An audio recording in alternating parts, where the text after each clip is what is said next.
la radio de la communauté, en direct du Canada. Nous avons Madame Béatrice Kabea. Bonjour Madame. Oui, bonjour Monsieur Jean-Louis, merci de m'avoir reçu.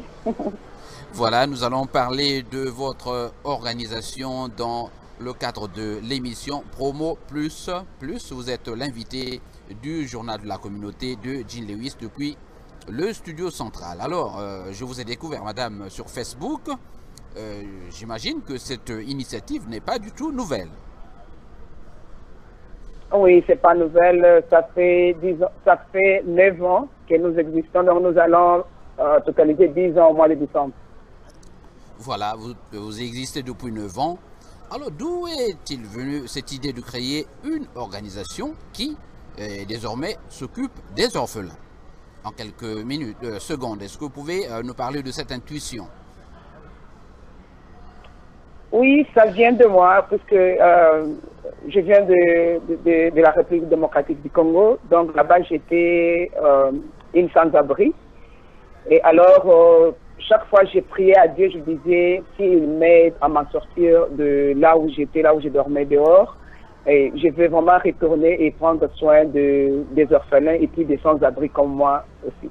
Donc, c'est de là est venue cette idée de fonder une organisation et s'occuper des enfants. Alors, parlons de l'objectif principal de cette organisation. Vous dites que vous contribuez ou vous voulez contribuer à l'épanouissement des orphelins au Congo, Kinshasa notamment, en République démocratique du Congo. Oui, notre objectif épanouissement, c'est la grande vision, mais pour l'instant, nous nous occupons de l'éducation. On est en train de chercher des parrains, on est en train de les parrainer, on les envoie dans les études. Donc notre grand objectif maintenant, c'est l'éducation.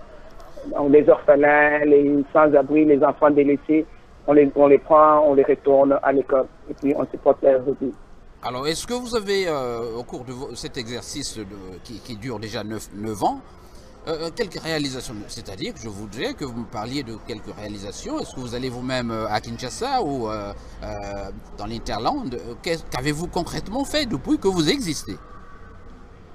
Oui, je vais de temps en temps à Kinshasa. À Kinshasa, nous travaillons. Je travaille avec. Il y a une équipe à Kinshasa. Je peux y citer. Il y a Cédric Kaninda qui vient aussi définir ses études en droit. Je travaille avec Madame Elga Mbikaï qui sont à Kinshasa. Et en Bujimaï, on a travaillé avec le pasteur Freddy Kanyonga. Lui, c'est à lui qu'on envoie souvent les dons et puis il va dans les orphelinats. Pour les études, on a parrainé beaucoup d'enfants dans des écoles différentes, donc avec Cédric Kanyonga et puis Madame Elga Mbikaï.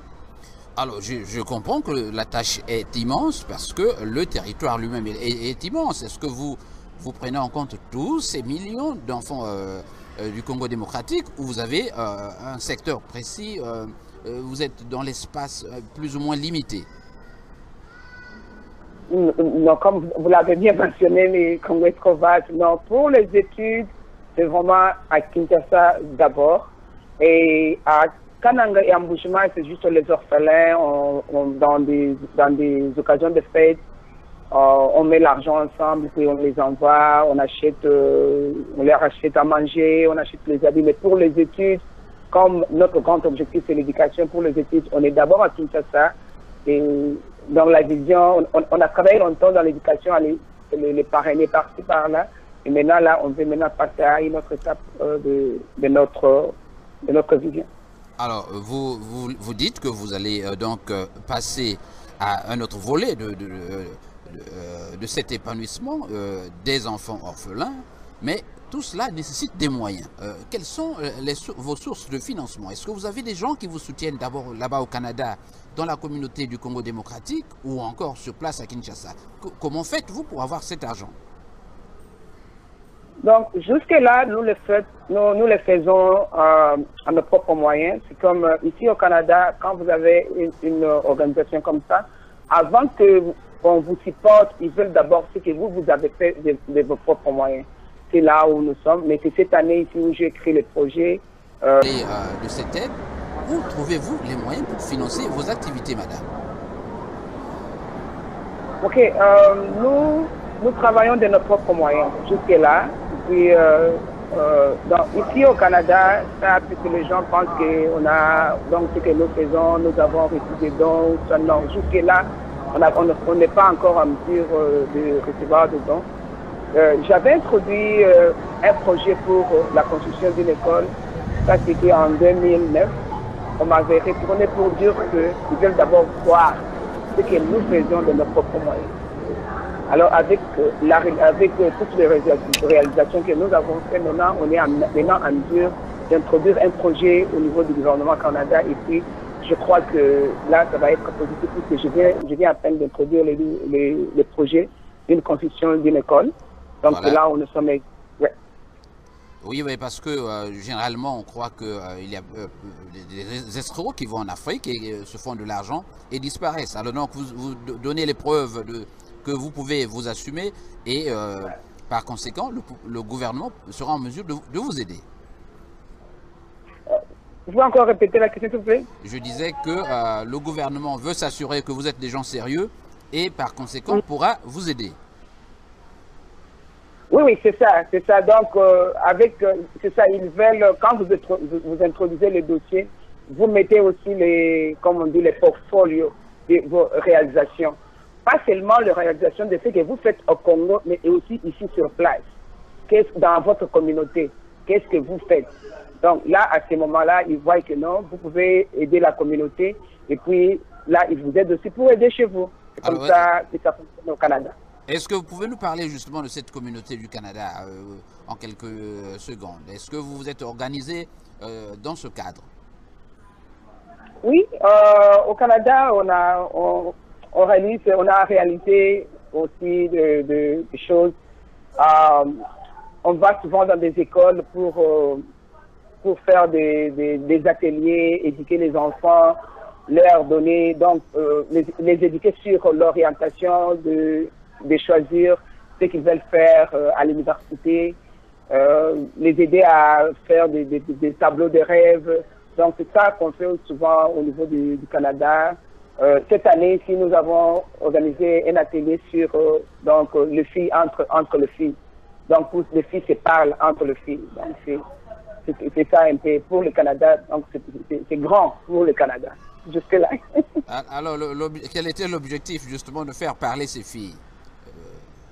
J'espère que vous ne faites pas du sexisme, c'est-à-dire que vous ne réduisez pas la chose aux femmes ou aux filles simplement. Quel était l'objectif de cette rencontre? Donc l'objectif c'était de donner aux jeunes filles le pouvoir d'agir et de construire aussi leur estime de soi quand il s'agit de de prendre des décisions sur ce qu'ils veulent devenir dans la vie. Et puis, on dit souvent, donc, si tu veux faire quelque chose, il faut écouter les gens qui les ont déjà réalisés. C'est que dans l'événement en question, les invités, c'était les gens qui avaient réalisé des choses. C'était pour que les filles soient à côté de ces gens-là. Et puis, s'ils avaient des questions à poser, qu'ils posent. Et puis, c'est tout ça. Voilà. Il y a encore des gens qui n'ont pas encore compris ce qu'on appelle l'élan de solidarité. Quel message avez-vous pour ces Congolais démocratiques ou même africains, là-bas au Canada et ailleurs dans le monde, relativement à ce que vous faites maintenant? Quel est ce message justement de cœur que vous avez pour ceux-là qui traînent encore les pieds et qui n'ont jamais compris le sens de la solidarité, de la compassion? Oui, le message que je lance vraiment, ça c'est un message qui me tient à cœur. D'abord, c'est de l'amour. Donc, nous avons, dans nos parlers, nous avons, ça c'est de citer Dieu chaque fois, mais les gens oublient que Dieu d'abord c'est l'amour. Vous n'allez pas dire que vous aimez Dieu si vous n'aimez pas votre prochain. Donc, c'est de l'amour d'où vient la compassion et tout ça. Et aussi, il y a un secret, on dit il y a un secret quand tu donnes, c'est plus que c'est quand tu donnes que Dieu pense aussi à tout.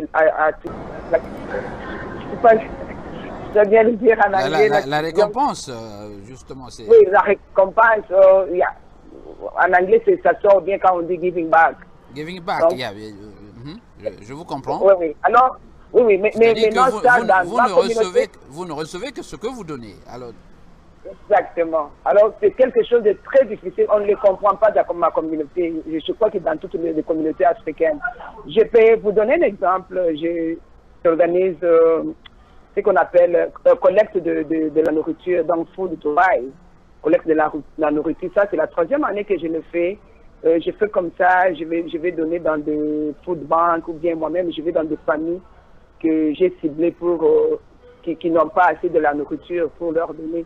Alors, quand j'appelle soit une de ma communauté, la personne, j'appelle pour dire, mais écoute, est-ce que vous pouvez contribuer même avec une boîte de tomates, une boîte de haricots? Mais la personne me répond, elle me dit, non, mais nous sommes habitués à recevoir. Donner, là, ce n'est pas dans notre culture. Je dis, mais non, Béatrice, qu'est-ce que tu me dis là? Moi, appelle-moi pour me donner, ne m'appelle pas pour me demander. Nous sommes habitués à recevoir. Et non mais à on doit donner. quand même changer. Non. Elle me dit non, ça c'est pas dans notre... Elle me dit même que ce n'est pas dans notre mentalité. Et c'est cette mentalité-là que nous devons changer, nous devons donner. Les autres communautés...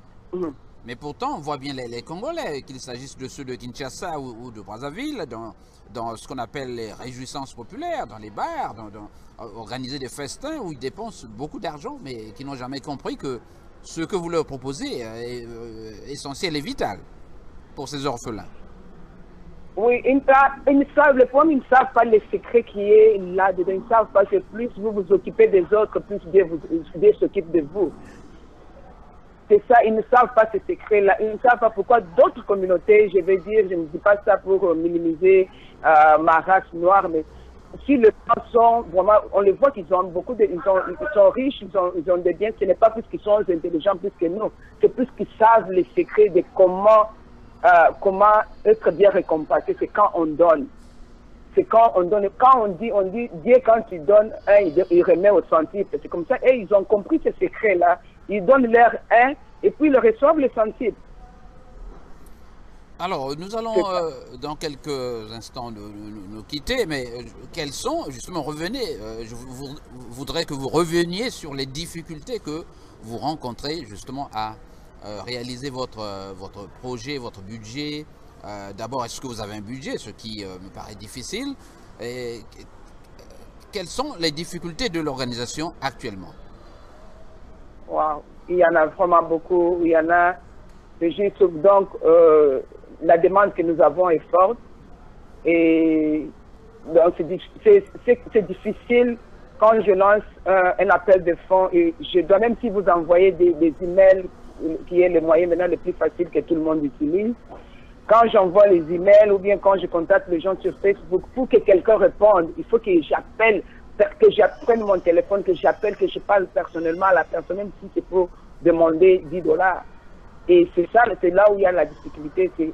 Et donc, même notre équipe, on a une petite équipe ici. Pourquoi? Parce que les gens veulent être là où il y a l'argent.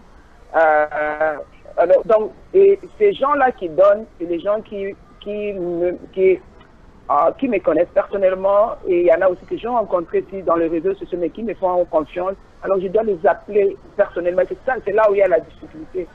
Donc, le temps d'abord d'envoyer les messages dans les réseaux sociaux, par email, Facebook, WhatsApp, et puis je dois encore prendre des jours et des jours, je dois commencer à appeler chaque personne pour dire que vous avez vu, nous sommes en train de faire ça, est-ce que vous pouvez contribuer? La personne vous dit oui, je contribue. Aussi, il y a des fois, les gens font des promesses, ils ne contribuent pas. Je ne nous en veux pas parce que nous sommes quand même à l'Occident, nous savons la réalité que nous vivons ici. C'est là où il y a la difficulté. J'ai commencé d'abord par organiser des événements. Mais maintenant, quand j'organise les événements, je trouve qu'on perd l'argent au lieu de gagner. Donc, louer la salle, acheter la nourriture, oui, vendre le bouquet, et à la fin, on n'a rien fait. On n'a même pas de bénéfices. Et là, vous avez les gens qui étaient dans la fête, qui étaient venus pour... donc, vous avez la fête qui était pour supporter un tel nombre des enfants, et ne vous voyez pas supporter ces enfants-là. Et c'est difficile de retourner ces gens-là pour leur dire, écoute, de répondre, donc à la demande pour laquelle on avait organisé la fête. Oui. Et j'ai arrêté d'organiser des événements. Maintenant, je le fais seulement comme je mets sur Facebook, là, comme je mets dans les réseaux sociaux. Au moins, Mais ça voilà, va me prendre du...